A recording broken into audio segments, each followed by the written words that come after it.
So in Chester Finn's article, Is Differentiation a Hollow Promise?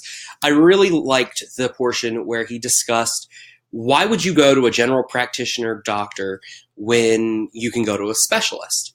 And in my opinion, this was one of the strongest arguments for differentiation, against differentiation, that I've read.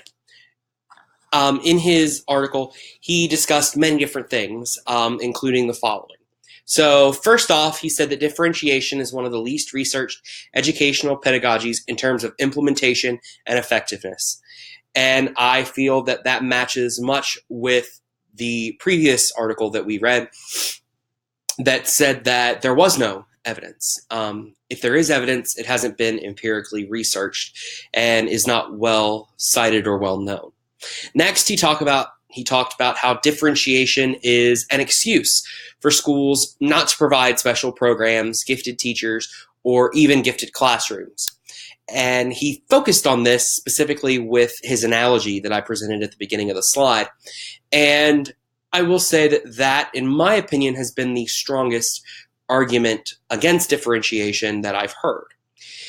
In his article, he discusses that differentiation is based on several quote-unquote beliefs, such as students' learning styles must be catered to, special needs students should be fully mainstreamed into the classroom, there's a need for all students to become college and career ready, that pull-out programs and ability-grouped classes are educationally wrong, and that technology can be used to teach the students who the teacher is not working with, typically the students who are on or above grade level. So those are some big assumptions, but from my experience in this course, as well as in other courses, that is what differentiation is based on. It's all about the product. It's all about how are we assessing, how are we teaching, how are we reaching students. And those are several things that are the core of differentiation.